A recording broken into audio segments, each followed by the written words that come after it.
मित्रांनो, आमच्या शेजारी नुकतच एक नवविवाहित जोडपं राहायला आलं होतं, आकाश आणि मीरा. नवीन घर, नवीन आयुष्य, त्यामुळे त्यांच्या चेहऱ्यावर एक वेगळंच तेज होतं. गृहप्रवेशाच्या मुहूर्तानं त्यांनी छोटंसं समारंभ ठेवलं आणि सगळ्या शेजाऱ्यांना प्रेमानं बोलावलं. मी आणि माझी बायको प्रिया दोघंही गेलो. प्रिया स्वभावानं खूपच मिळून मिसळणारी, बोलकी आणि हसरी, त्यामुळे तिची आणि मीराची लगेचच छान मैत्री जमली. समारंभ खूप सुंदर झाला. घरात फुलांचा सुगंध, मंद संगीत आणि सगळीकडे आनंदाचं वातावरण. रात्री जवळपास 11 वाजेपर्यंत सगळं आटोपलं आणि आम्ही घरी आलो. थकवा होता, पण प्रिया अजूनही उत्साहात होती. ती म्हणाली, उद्या मी आणि मीरा बाजारात जाणार आहोत, रोजच्या सामानासाठी. माझ्या ओळखीच्या दुकानवाल्यांना भेटायचं आहे. तू ऑफिसला गेल्यावर मी निघेन. मी हसून म्हणालो, ठीक आहे, पण जपून जा. ती हसली आणि म्हणाली, काळजी करू नकोस, लवकर ये. आम्ही दोघं झोपलो. सकाळी मी उठलो तेव्हा प्रिया आंघोळ करून तयार होती. स्वयंपाकघरातून गरम पोह्यांचा सुगंध येत होता. मी पण तयार होऊन नाश्ता केला, तिला हसत निरोप दिला आणि ऑफिसकडे निघालो. संध्याकाळी ऑफिसमधून परतताना मी बिअरचे 2 कॅन घेतले. आमची एक सवयच होती, वीकेंडला मी आणि प्रिया दोघंही एकत्र बसून गप्पा मारत बिअरचा आस्वाद घेण्याची. दिवसभराचा थकवा घालवायचा आणि थोडा वेळ एकमेकांसोबत घालवायचा, हा आमचा छोटासा रिच्युअल होता. त्या रात्री आम्ही बाल्कनीत बसलो. मंद वारा वाहत होता आणि शहराच्या दिव्यांनी आकाश उजळलं होतं. आकाश आणि मीराच्या समारंभाच्या गप्पा सुरू झाल्या. प्रिया म्हणाली, ते दोघं पुण्याहून आलेत, त्यांचं लग्न होऊन अजून फक्त आठवडाच झालाय. आकाशला इथे बेंगळुरूमध्ये प्रोफेसर म्हणून नोकरी मिळालीये. नवीनच जॉईन झालाय, म्हणून हनीमूनही राहून गेलं आणि थेट इथे राहायला यावं लागलं. ती बोलताना तिच्या चेहऱ्यावर उत्साह झळकत होता. दोघं खरंच खूप गोड वाटतात. ती म्हणाली, उद्या त्यांना डिनरसाठी बोलवूया का? मी तिच्याकडे पाहिलं आणि लगेच होकार दिला. प्रियाने फोन काढला आणि आनंदाने मीराला कॉल केला. दोघींच्या गप्पा, हशा आणि निमंत्रण झालं. उद्या संध्याकाळी या बरं, ती म्हणाली, सोपं काहीतरी बनवते मी. फोन ठेवून ती माझ्याकडे पाहत हसली. झालं, उद्याचं प्लॅन ठरलं. मग आमच्या गप्पा सुरूच राहिल्या. ऑफिस, प्रवास, नवीन शेजारी आणि जुन्या आठवणी. बिअरचा हलका नशा चढला होता. हसण्यात वेळ कसा गेला कळलंच नाही. घड्याळात बघितलं तर 12 वाजून गेले होते आणि रात्रीची शांतता आमच्या गप्पांमध्ये विरघळून गेली होती. मी प्रियाला एक जोरदार पापी केलं आणि मग आम्ही सुंदर वेळेच्या अनुभवात हरवून गेलो. रविवारी आम्ही थोडं उशिरा उठलो. प्रिया स्वयंपाकघरात, मी बाथरूमकडे निघालो, पण तवलिया घ्यायचा विसरलो. आंघोळ करून मी प्रियाला हाक मारली. ती वैतागत आली. आंघोळीला चालले, तौलिया का नाही घेतलास? घे. मी तवलिया सकट प्रियालाही बाथरूममध्ये ओढलं. काय करतोस? माझी मॅक्सी ओली झाली. ती ओरडली. मग मी खट्याळ म्हणालो आणि तिचे व्यक्तिमत्व मोकळे केले. आता माझी प्रिया, माझी सुंदर बायको, मोकळी माझ्यासमोर होती. ती एखाद्या अप्सरेला कमी नव्हती. मी तिच्या व्यक्तिमत्वाला सुंदर वेळेचा अनुभव देऊ लागलो. ती पूर्ण प्रभावी झाल्याचं सांगत होती आणि तिने माझ्या भावनेला सुंदर वेळ द्यायला सुरुवात केली. ती कानात कुजबुजली, सुंदर वेळेचा अनुभव देना, असे म्हणत ती माझ्या भावनेला सुंदर वेळेचा अनुभव देऊ लागली. मग मी तिला वळवलं, हात भिंतीवर ठेवायला सांगितलं. आता मी तिला सुंदर वेळ देण्यासाठी तयार होतो. माझी दाटून आलेली भावना तिच्या जीवनात टाकली आणि तिला सुंदर वेळेचा अनुभव देऊ लागलो. ती पण मला साथ देत होती. 10 ते 12 मिनिटांनी तिने तिच्या जीवनातून रंग सोडला, तरीही मी सुंदर वेळेचा अनुभव देतच होतो, कारण मीही तिच्या जीवनात रंगाची पिचकारी सोडणार होतो. आणि मी काही मिनिटातच तिच्या जीवनात रंगाच्या 4-5 पिचकाऱ्या सोडल्या. आम्ही एकमेकांना बिलगलो. मग आंघोळ केली. प्रिया नाश्ता बनवायला गेली आणि मी वृत्तपत्र घेऊन लॉनमध्ये बसलो. नाश्त्यावर आम्ही संध्याकाळच्या डिनरच्या मेन्यूबद्दल बोललो. प्रियाने सुचवलं की आज काहीतरी वेगळं करूया, पंजाबी थाळी बनवूया. मीही होकार दिला आणि मग आम्ही बाजारात गेलो. भाज्या, मसाले, डेझर्टसाठी आवश्यक वस्तू घेतल्या आणि दुपारपर्यंत तयारी पूर्ण केली. संध्याकाळी 7:30 वाजता डोअरबेल वाजली. प्रिया स्वयंपाकघरात होती. मी दरवाजा उघडला. समोर आकाश आणि मीरा उभे होते. त्यांच्या परफ्यूमच्या हलक्या सुगंधाने घरचं वातावरण एकदम बदललं. आकाशने साधा पण देखणा कुर्ता आणि पायजमा घातला होता, तर मीराने निळसर साडी नेसली होती. तिच्या चेहऱ्यावरचा हलका स्मित आणि ओठांवरचा लिपग्लॉस तिचं रूप अधिक खुलवत होता. मी त्यांना आत बोलावलं. आम्ही सोफ्यावर बसलो, गप्पा सुरू झाल्या. थोड्या वेळात प्रिया स्नॅक्स आणि कोल्ड ड्रिंक घेऊन आली. टेबलावर ठेवत ती म्हणाली, चल गप्पा सुरू करा, मी लगेच येते. ती आणि मीरा मग स्वयंपाकघरात गेल्या. मी आणि आकाश आमचं संभाषण पुढे चालू ठेवलं. तो म्हणाला, माझ्या घरी आई, बाबा आणि 3 छोट्या बहिणी आहेत. बाबा सरकारी नोकरीत आहेत आणि मीरा स्पर्धा परीक्षेची तयारी करते. तो बोलताना त्याच्या चेहऱ्यावर जबाबदारी आणि अभिमान दोन्ही जाणवत होतं. मी त्याला विचारलं, ड्रिंक घेणार का? तो थोडं हसला आणि म्हणाला, एक बियर चालेल. मी 2 कॅन आणल्या आणि प्रियाला म्हटलं, थोडे स्नॅक्स आण ना. काही वेळात मीरा स्वतः स्नॅक्स घेऊन आली आणि आकाशकडे पाहत म्हणाली, जास्त पिऊ नको हम, घरी जायला त्रास होईल. मी लगेच हसत म्हणालो, भाभी, इथेच थांबा ना, आम्ही दोघंच आहोत या मोठ्या घरात. ती हसली आणि काही न बोलता स्वयंपाकघरात परत गेली. काही वेळात बियर संपली आणि खाणं तयार झालं. प्रिया आणि मीराने टेबल लावलं, सुगंधाने घर भारलं होतं. सर्वांनी एकत्र बसून जेवणाचा आनंद घेतला आणि प्रियाच्या बनवलेल्या पदार्थांचं कौतुक सगळ्यांनी केलं. जेवणानंतर आम्ही लॉनमध्ये बसलो. थंड वारा, मंद प्रकाश आणि हसण्याच्या आवाजात वेळ कसा गेला कळलंच नाही. रात्रीचे 12 वाजले. मीरा म्हणाली, आता आम्ही निघतो, उशीर होईल. पण प्रियाने तिला थांबवलं. कुठं जाणार इतक्या रात्री? उद्या सुट्टी आहे, इथेच राहा ना. सकाळी नाश्ता करून जा. आकाशनेही मान डोलावली आणि त्यांनी थांबायचं ठरवलं. प्रियाने दुसरं बेडरूम तयार केलं, चादरी घातल्या आणि पाणी ठेवलं. आकाश थोडा रिलॅक्स झाला आणि म्हणाला, एक बियर अजून चालेल का? प्रियाने हसत 2 स्ट्रॉंग बियर आणल्या आणि मग ती आणि मीरा बेडरूममध्ये गप्पा मारायला गेल्या. आकाशने एकाच घोटात बियर संपवली आणि थोडा डळमळत बेडरूमकडे निघाला. आतमध्ये प्रिया आणि मीरा हळू आवाजात गप्पा मारत होत्या, पण तरीही माझ्या मनात प्रश्नांच काहूर उठलं होतं. आकाशला याची काही कल्पना आहे का? आणि जर त्याला कळलं तर काय होईल? तेवढ्यात डोरबेल वाजली. प्रियाने दरवाजा उघडला आणि मीरा आत आली. तिच्या चेहऱ्यावर कालचं समाधान अजूनही दिसत होतं, पण तिच्या डोळ्यात एक अस्वस्थता होती. ती म्हणाली, प्रिया, आकाश अजून झोपलाय? मी त्याला उठवायला गेले, पण तो खूपच दमलाय वाटतं. तिने माझ्याकडे पाहिलं आणि मी नजर चोरली. प्रियाने तिला आत बोलावलं आणि स्वयंपाकघरात नेलं. मी लॉनमध्ये जाऊन वृत्तपत्र उघडलं, पण माझं लक्ष लागत नव्हतं. काल रात्रीचं दृश्य माझ्या डोळ्यांसमोर पुन्हा पुन्हा येत होतं. मीराचा तो उत्साह, प्रियाची ती धिटाई आणि माझी स्वतःची अवस्था, सगळं एक स्वप्नासारखं वाटत होतं. दुपारी आकाश आमच्या घरी आला. त्याच्या चेहऱ्यावर नेहमीसारखंच हलकं स्मित होतं. बसताच त्याने काल रात्रीच्या बिअरचा उल्लेख करत हसत म्हटलं, भाऊ, तुझ्याकडे स्ट्रॉंग बिअरचा काय भारी स्टॉक आहे की काय? काल रात्री मला काहीच आठवत नाही रे. मी जबरदस्तीने हसण्याचा प्रयत्न केला, पण आतून भीतीची एक लाट मनात उसळली. जर त्याला खरंच काही आठवलं तर? त्या विचारानं अंगात शहारा आला. आतून प्रिया आणि मीरा स्वयंपाकघरात गप्पा मारत होत्या. त्यांचा मंद आवाज कानावर येत होता. मी आकाशचा विषय वळवण्यासाठी विचारलं, तुझी नोकरी कशी चालली? प्रोफेसर म्हणून पहिला आठवडा कसा गेला? तो म्हणाला, छान चाललंय भाऊ, पण बेंगळुरूची ही गर्दी, धावपळ, सवय व्हायला वेळ लागेल. मग थोडा थांबून म्हणाला, आणि हो, मीरा इथे स्पर्धा परीक्षेची तयारी करणार आहे. तिला थोडी मदत लागली तर तू आणि प्रिया नक्की सांगाल ना? मी लगेच होकार दिला, पण माझं लक्ष त्याच्या आवाजाकडे गेलं. मीराचं नाव घेताना त्याने जरा थांबलेलं होतं, जणू काहीतरी मनात दडवून ठेवलेलं. मी सहज विचारलं, आकाश, सगळं ठीक आहे ना? म्हणजे नवीन शहर, नवीन घर, काही त्रास नाही ना? तू हसला, पण ते हसू थोडं कृत्रिम वाटलं. अरे नाही रे, सगळं ठीक आहे. फक्त हनीमूनला जायचं राहिलंय, त्याचं थोडं वाईट वाटतं बस.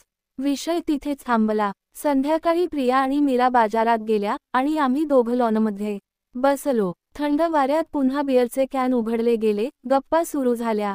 आकाशने बिअरचा घोट घेत माझ्याकडे पाहत विचारलं, भाऊ, तुझं आणि प्रियाचं लग्न होऊन किती वर्ष झाली? मी हसत उत्तर दिलं, 5 वर्ष. तो थोडा शांत राहिला, मग ओठांवर किंचित हसू आणत म्हणाला, पण तुम्ही अजूनही हनीमून फेजमध्येच दिसता. मी हसलो, पण माझ्या मनात काल रात्रीच्या घटनेची आठवण आली. रात्री जेवणानंतर प्रिया आणि मीरा गप्पा मारत बसल्या. मी आणि आकाश टीव्ही पाहत होतो, पण माझं लक्ष त्यांच्या गप्पांकडे होतं. मीराने प्रियाला काहीतरी सांगितलं आणि प्रियाचा चेहरा गंभीर झाला. मी उठलो आणि स्वयंपाकघरात गेलो. पाण्याचा ग्लास घेण्याच्या बहाण्याने प्रियाने मला पाहिलं आणि म्हणाली, तू इथे बस, आम्ही जरा गप्पा मारतोय. मीरा थोडी घाबरलेली दिसत होती. तिने प्रियाला सांगितलं, काल रात्री जे झालं त्याबद्दल मला खूप अपराधी वाटतंय, पण मला आकाशला सांगावंसं वाटतंय, त्याच्याशी खोटं बोलणं मला जमत नाही. प्रियाने तिचा हात धरला आणि म्हणाली, मीरा, तू घाबरू नकोस. काल जे झालं ते तुझ्या गरजेसाठी झालं. आकाशला सांगितलं तर गोष्टी आणखी गुंतागुंतीच्या होतील. तू मला वचन दे, ही गोष्ट आपल्या तिघांपुरतीच राहील. मी ऐकत होतो आणि माझ्या मनात एक विचित्र भावना निर्माण झाली. प्रिया इतकी शांतपणे हे सगळं कसं हाताळत होती. तिच्या बोलण्यात एक आत्मविश्वास होता, पण मला वाटत होतं की ती काहीतरी लपवत आहे. मी हलक्या आवाजात विचारलं, मीरा, तू ठीक आहेस ना? म्हणजे आकाश बरोबर सगळं ठीक चाललंय ना? ती क्षणभर माझ्याकडे पाहत राहिली आणि मग हलक्याशा हसून होकार दिला, पण तिच्या डोळ्यांत एक गूढ सावली होती, जणू काहीतरी मनात दडवलेलं, पण सांगायचं नाही असं. पुढचे काही दिवस आम्ही सगळे नेहमीसारखेच वागत होतो. प्रिया आणि मीरा रोज बाजारात जायच्या, कधी फुले आणायच्या, कधी भाजीपाला, आणि गप्पा मारत हसत राहायच्या. मी आणि आकाश विकेंडला नेहमीसारखं बिअर घेत बसायचो, क्रिकेटच्या मॅचवर चर्चा करायचो, पण त्या सहजतेखाली काहीतरी बदलत होतं. माझ्या मनात एक अज्ञात अस्वस्थता वाढत होती. आकाशच्या नजरेत, त्याच्या आवाजात, त्याच्या थांबलेल्या वाक्यांमध्ये काहीतरी विचित्र होतं. तो अधूनमधून मीराकडे पाहायचा, पण त्या नजरेत प्रेमापेक्षा शंका अधिक जाणवायची. आणि प्रियाशी बोलताना त्याच्या बोलण्यात एक ताण जाणवायचा, जणू काही विचार मनात आहे पण शब्द सापडत नाहीत. एक दिवस असाच आला, जेव्हा प्रिया ऑफिसच्या कामासाठी बाहेर गेली होती आणि मी घरी एकटाच होतो. तेव्हाच आकाश आला. तो थोडा शांत, विचारात दिसत होता. सोफ्यावर बसताच त्याने अचानक विचारलं, भाऊ, तू आणि प्रिया, तुम्ही दोघं किती प्रेम करता? म्हणजे तुमचं नातं थोडं ओपन आहे का? मी काही क्षण त्याच्याकडे पाहत राहिलो, प्रश्नाचा अर्थ समजून घ्यायचा प्रयत्न करत. मग हलकं हसत म्हणालो, अरे नाही रे, आम्ही एकमेकांवर खूप विश्वास ठेवतो. पण ओपन म्हणजे? तो काहीच बोलला नाही, फक्त दीर्घ श्वास घेत म्हणाला, काही नाही रे, असंच विचारलं. त्याच्या डोळ्यांत मात्र काहीतरी अस्वस्थ हलत होतं, जणू काही सत्य ओळखायचं आहे, पण त्याची भीतीही वाटते. त्या रात्री प्रिया परतली तेव्हा मी तिला सगळं सांगितलं, आकाशचं विचित्र वागणं, त्याचे प्रश्न, आणि त्याच्या आवाजातली अनिश्चितता. प्रिया काही क्षण शांत राहिली, मग गंभीर चेहऱ्यानं म्हणाली, मलाही असं वाटतंय, आकाशला काहीतरी शंका आलीये. पण त्याला अजून काही माहिती नाही, आपण सावध राहायला हवं.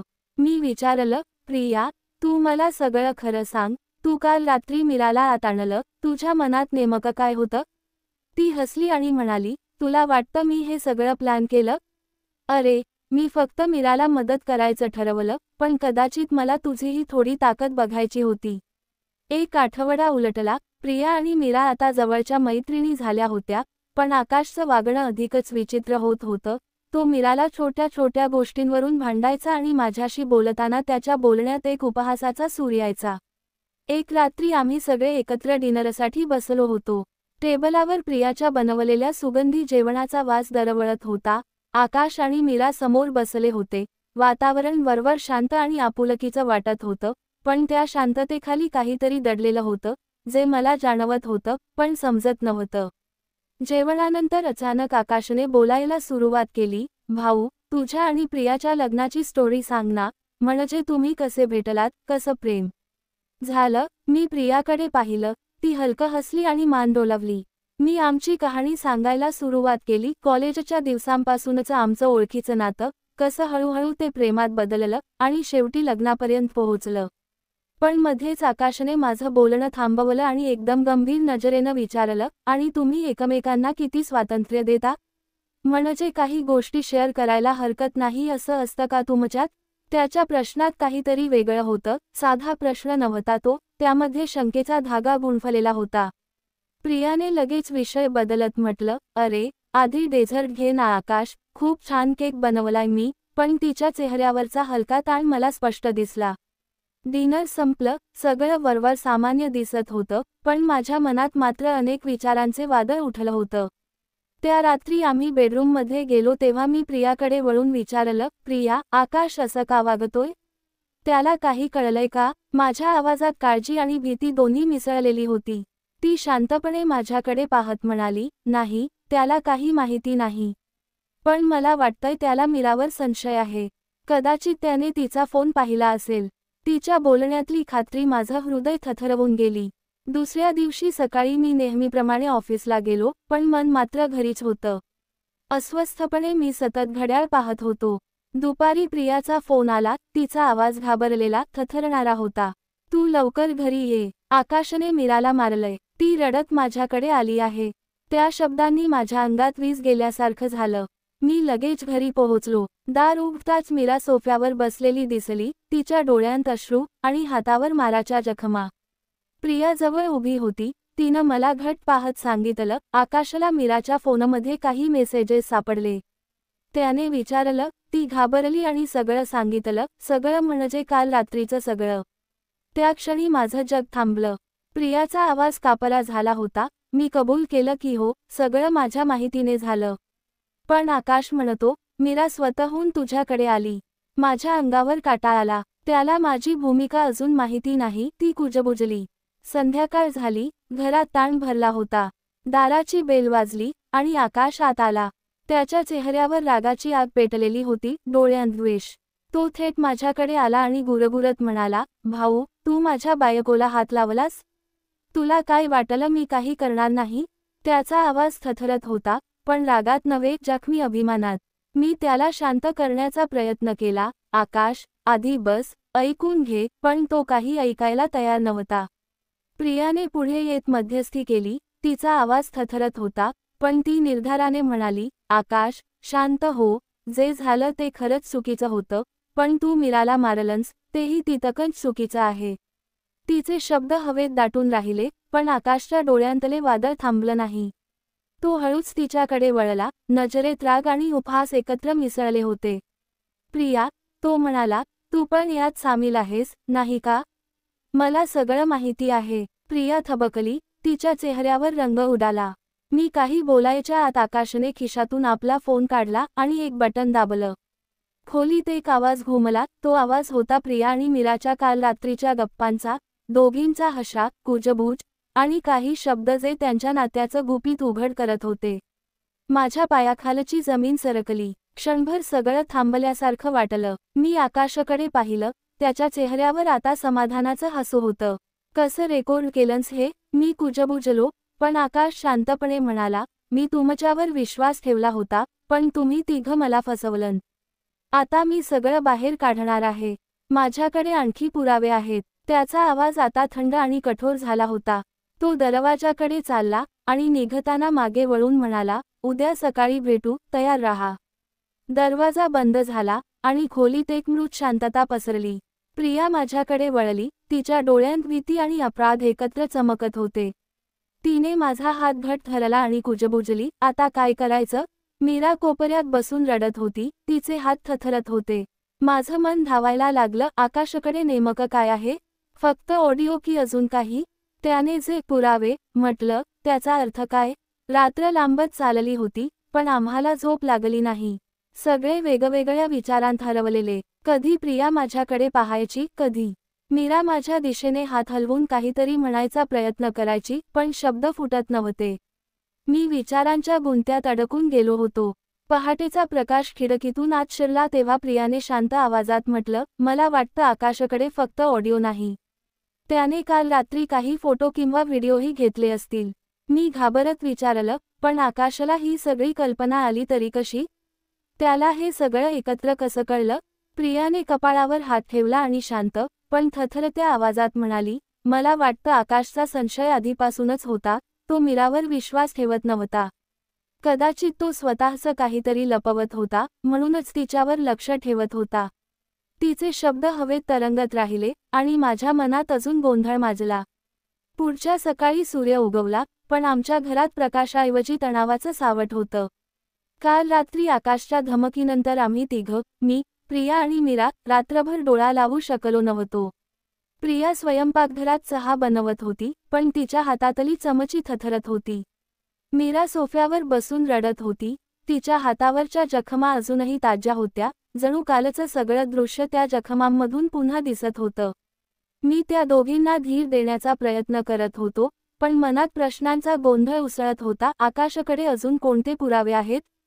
तो आज काय करणार आहे? आपण काय करावं? सकाळी बरोबर 9 वाजता डोरबेल वाजली. आवाज ऐकून माझं हृदय धडधडायला लागलं. प्रियाने माझ्याकडे पाहिलं, तिच्या डोळ्यांत भीती आणि धैर्य दोन्ही एकत्र झळकत होते. मी दरवाजाकडे चाललो, हात थरथरत होता. दरवाजा उघडला आणि आकाश समोर उभा होता. त्याच्या चेहऱ्यावर रागाचं आणि विजयी आनंदाचं विचित्र मिश्रण होतं. हातात एक काळी फाईल होती. तो थंड आवाजात म्हणाला, भाऊ, आत बोलूया का? की सगळं इथेच उघड करू? माझा घसा कोरडा पडला. मी काही क्षण गप्प राहिलो आणि शेवटी हळू आवाजात म्हणालो, आत ये आकाश. तो आत आला. प्रिया आणि मीरा लिव्हिंग रूममध्ये बसल्या होत्या. चेहऱ्यावर घबराट स्पष्ट दिसत होती. आकाशने फाईल टेबलावर आपटली आणि म्हणाला, तुम्ही तिघांनी मला फसवलं.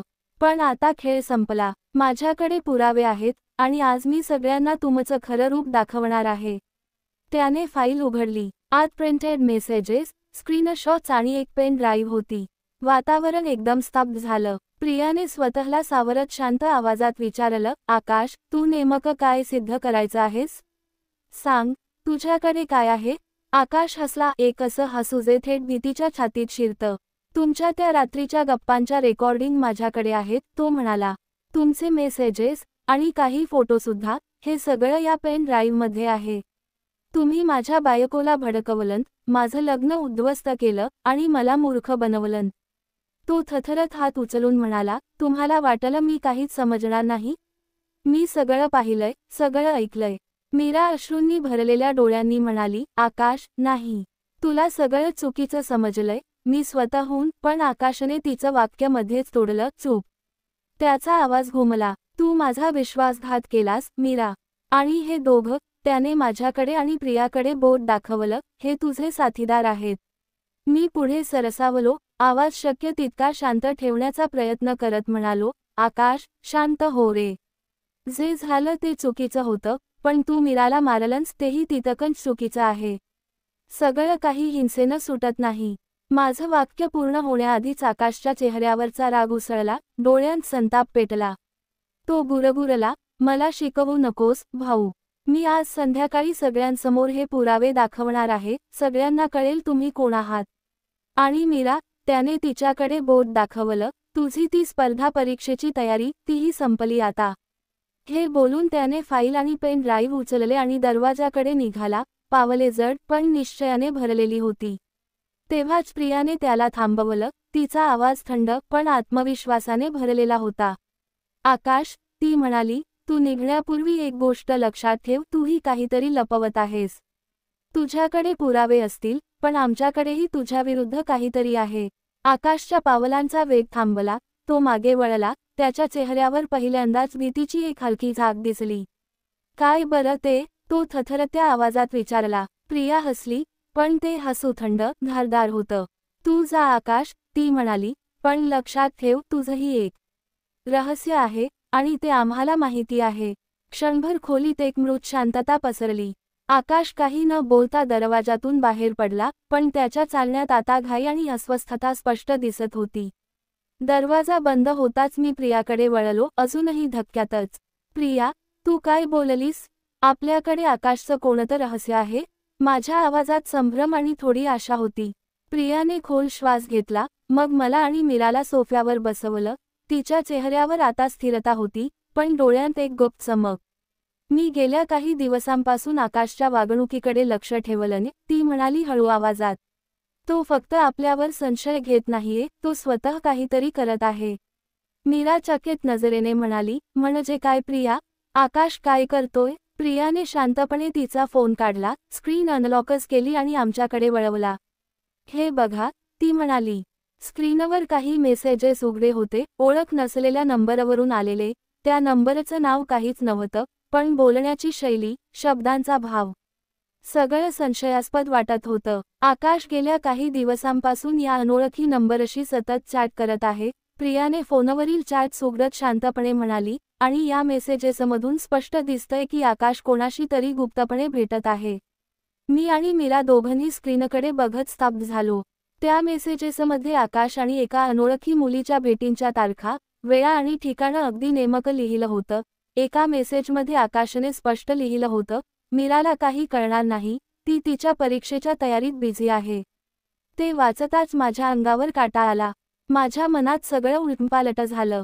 आकाश, जो कालपर्यंत आपल्या बायकोवर अविश्वास टाकत होता, तो स्वतःच तिचा विश्वासघात करत होता आणि तरीही निर्दोष चेहऱ्यानं तिला दोष देत होता. प्रिया म्हणाली, मी काल रात्री आकाशच्या फोनमधून हे सगळे मेसेजेस कॉपी केले. आणि मला खात्री आहे, तो ज्या मुलीशी बोलतोय, ती त्याच्या कॉलेजमधली आहे. तिनं फोनवर एक फोटो दाखवला. त्या फोटोमध्ये आकाश एका कॅफेमध्ये एका मुलीसोबत बसलेला होता, हसत, जवळीक दाखवत. ती मुलगी कॉलेजच्या युवतीसारखी दिसत होती, स्मार्ट, आत्मविश्वासू, पण ओळखीची नाही. मीरा फोटो पाहताच रडू लागली. तिच्या डोळ्यांत वेदना आणि विश्वासघाताचं दुःख एकत्र उमटलं. मला वाटलं आकाश माझ्यावर खरंच प्रेम करतो, ती थरथरत म्हणाली, पण तो, तिचं वाक्य अर्धच राहिलं. प्रियाने लगेच तिचा हात धरला आणि ठाम आवाजात म्हणाली, मीरा, आता रडायचं नाही. आपण आकाशला त्याच्याच खेळात हरवणार आहोत. तिच्या आवाजात एक नवा आत्मविश्वास होता. भीती संपली होती, आता प्रतिकार सुरू झाला होता. प्रियाने आमच्याकडे पाहिलं आणि म्हणाली, आकाश आज संध्याकाळी आपले पुरावे सगळ्यांसमोर दाखवणार आहे. पण त्याआधी आपण त्याचं रहस्य उघड करणार आहोत. तो उघड करायचा विचार करतोय, पण उघड त्याचंच होणार आहे. तिने मीराला निर्देश दिला, तू आकाशला मेसेज कर आणि सांग की तुला त्याच्याशी बोलायचं आहे. त्याला इथे बोलाव. मीरा अजून थोडी थरथरत होती, पण प्रियाच्या नजरेतील निर्धार पाहून तिनं फोन हातात घेतला आणि आकाशला मेसेज केला, आकाश, मला तुझ्याशी बोलायचं आहे. कृपया घरी ये. काही वेळातच दरवाजाची बेल वाजली. आकाश आला. त्याच्या चेहऱ्यावर राग, संशय आणि गोंधळ एकत्र मिसळलेले होते. आता काय? तो ओरडला. आणखी काय नाटक करणार आहात तुम्ही? प्रिया शांतपणे पुढे आली, फोन टेबलावर ठेवला आणि अत्यंत थंड आवाजात म्हणाली, आकाश, तुझ्याकडे आमचे पुरावे असतील, पण आमच्याकडे तुझे आहेत. तिने फोनवरील स्क्रीन आकाशसमोर फिरवली. त्याचे मेसेजेस, फोटो आणि त्या कॅफेमधला तो फोटो, सगळं उघडपणे. आकाशचा चेहरा एका क्षणात पांढरा पडला, ओठ हलले, पण आवाज निघाला नाही. हे खोटं आहे. तुम्ही मला फसवत आहात, तो थरथरत्या आवाजात म्हणाला. प्रियाने त्याला मध्येच थांबवलं. तिचा आवाज आता धारदार झाला होता. चूप, आकाश. तुझ्या कॉलेजमधली रिया, गेल्या 3 महिन्यांपासून तू तिच्याशी बोलतोयस. हे सगळं तुझ्या फोनमध्ये आहे. तूच मीराचा विश्वासघात केला आणि आता तिलाच दोष देतोयस. मीरा पुढे सरसावली. डोळ्यांतून अश्रू वाहत होते, पण तिच्या आवाजात एक वेगळं बळ होतं. आकाश, मी तुझ्यावर अंधविश्वास ठेवला. तुझं सगळं ऐकलं, सगळं मान्य केलं. पण तू माझं हृदय तोडलंस, माझा विश्वास फसवलास. आणि जे काही झालं, त्याला तूच जबाबदार आहेस. आकाश काही क्षण पूर्ण शांत राहिला. त्याच्या चेहऱ्यावरचा राग आणि अहंकार ओसरला होता. फक्त थकवा आणि पराभव दिसत होता. त्याने फाईल आणि पेन ड्राईव्ह टेबलवर ठेवले. एक दीर्घ श्वास घेतला आणि हळू आवाजात म्हणाला, ठीक आहे, तुम्ही जिंकलात. पण ही गोष्ट इथेच संपत नाही. एवढं बोलून तो निघून गेला. खोलीत पुन्हा एकदा नीरव शांतता पसरली. संध्याकाळी आकाशचा मेसेज आला, जर तुम्हाला सगळं उघड करायचं असेल, तर सगळ्यांसमोर करूया. आम्ही तिघं, मी, प्रिया आणि मीरा, तयार होऊन गेलो. आकाशच्या घरी पोहोचलो तेव्हा त्याचे काही मित्र, 2 शेजारी आणि काही ओळखीचे लोक आधीच जमलेले होते. वातावरण तणावपूर्ण होतं. सगळे कुजबुजत होते. आकाशने आपली बाजू मांडायला सुरुवात केली आणि सगळ्यांना सांगू लागला की आम्ही तिघं मिळून त्याला फसवलं, विश्वासघात केला. त्याचा आवाज मोठा आणि नाट्यमय होता, पण चेहऱ्यावरचा ताण लपवत नव्हता. तेवढ्यात प्रिया उठली. तिच्या आवाजात शांतता होती, पण शब्दांमध्ये धार होती. आकाश, ती म्हणाली, तू सगळ्यांसमोर आमची स्टोरी सांगतोयस, पण तुझी स्टोरी का लपवतोयस? सगळे एकदम शांत झाले. प्रियाने आपल्या फोनचा स्क्रीन सगळ्यांसमोर फिरवला. आकाशचे मेसेजेस, त्याचे फोटो आणि त्या रिया नावाच्या मुलीसोबतच्या भेटींचे पुरावे. खोलीत कुजबूज पसरली. आकाशच्या मित्रांनी एकमेकांकडे पाहिलं. एका शेजाऱ्याने थेट विचारलं, आकाश, हे खरं आहे का?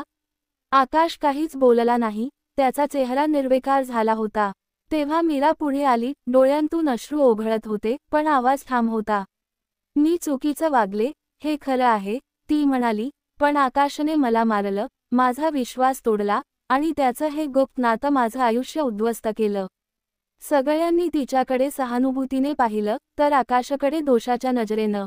त्याच्या मित्रांनी त्याला प्रश्न विचारायला सुरुवात केली. काही जण म्हणाले, आकाश, हे सगळं तूच केलंस? मग तूच दोषी आहेस. शेवटी आकाशच्या नजरा खाली गेल्या. तो हळू आवाजात म्हणाला, ठीक आहे, मी चुकलो.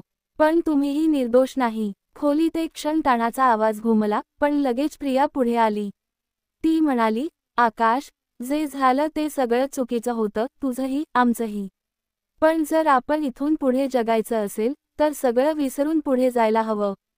तू आमच्याबद्दलचं सगळं डिलीट कर आणि आम्हीही तुझं सगळं नष्ट करू. आकाश काही वेळ गप्प राहिला, मग हळूहळू मान डोलावली. त्याने पेन ड्राईव्ह आणि फाईल आमच्या समोर ठेवल्या. प्रियाने त्या घेतल्या, त्याच्याकडच्या पुराव्यांचा नाश केला आणि मग तिच्या फोनवरून आकाशचे मेसेजेस आणि फोटो कायमचे डिलीट केले. खोलीतलं ओझं थोडं हलकं झालं, पण हवेत अजूनही न बोललेले शब्द तरंगत होते. मीरा पुढे आली. तिच्या चेहऱ्यावर आता राग नव्हता, फक्त एक शांत निर्धार होता. ती म्हणाली, आकाश, मी तुला माफ करते. पण मी आता तुझ्यासोबत राहू शकत नाही. माझं मन आणि आयुष्य दोन्ही थकलंय, मी माझ्या माहेरी जाणार आहे. आकाशने काहीच बोललं नाही, फक्त तिच्याकडे रिकाम्या नजरेनं पाहिलं. त्याच्या डोळ्यात ना राग होता, ना पश्चात्ताप, फक्त शांत पराभव. काही दिवसांनी मीरा तिच्या माहेरी जाणार होती. त्या दिवशी मी आणि प्रिया तिला स्टेशनवर सोडायला गेलो. ट्रेन सुटायच्या आधी तिनं आमच्याकडे पाहिलं, अश्रू पुसले आणि हसत म्हणाली, तुम्ही माझ्यासाठी खूप काही केलं, मी कधीच तुम्हाला विसरणार नाही. तिनं आम्हाला मिठी मारली आणि ट्रेन हळूहळू पुढे सरकली. आम्ही दोघं प्लॅटफॉर्मवर उभं राहिलो, तिला जाताना पाहत, जणू तिच्यासोबतच त्या काळोख्या, गोंधळलेल्या दिवसांचं शेवटचं पानही मागे सरकत होतं.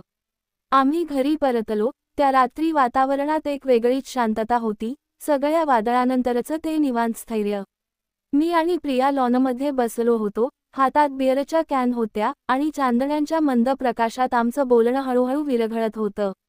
प्रियाने हलकं हसत म्हटलं, जे झालं ते खरंच एक स्वप्नासारखं होतं. पण त्या स्वप्नातून आपण खूप काही शिकलो. तिचा आवाज शांत, पण अनुभवांनी भरलेला वाटत होता. मी तिच्याकडे पाहिलं आणि मनापासून म्हणालो, तू खूप नीट आहेस प्रिया. खरंच सांगतो, तू नसतीस तर हे सगळं गुंतागुंतीचं, धोकादायक आणि तुटक झालं असतं. पण तू सगळं इतकं हुशारीनं हाताळलं की आपण सगळे वाचलो. प्रिया माझ्याकडे पाहून हलकं हसली. त्या हसण्यात समाधान होतं, थकवा नव्हता. ती म्हणाली, आता आपण फक्त आपल्या आयुष्याचा आनंद घ्यायचा. आणि हो, पुढच्या वेळी नवीन शेजारी आले तर. थोडं थांबून डोळ्यांत मिश्किल चमक आणत ती म्हणाली, मी त्यांना फक्त चहासाठीच बोलवेन. आम्ही दोघं मनापासून हसलो. त्या हास्यात काळाची जखम सुकली, अपराधाचे ओझे हलके झाले आणि नात्यातला एक नवा अध्याय सुरू झाला. मित्रांनो, आशा आहे माझी ही कथा, ही कबुली तुमच्या मनाला भिडली असेल. या गोष्टीत जे घडलं ते फक्त एका रात्रीचं नाट्य नव्हतं, तर आयुष्याचा एक आरसा होतं. विश्वास, शंका आणि क्षमाशक्तीचं खरं प्रतिबिंब. तुमच्या प्रतिक्रिया माझ्यासाठी खूप महत्त्वाच्या आहेत. त्या मला पुढच्या वेळी अजून काहीतरी वेगळं सांगण्याची, अजून काहीतरी अनुभवण्याची ऊर्जा देतात. त्यामुळे कॉमेंट करून तुमचं मत जरूर शेअर करा. पुढच्या भागात भेटूच. धन्यवाद.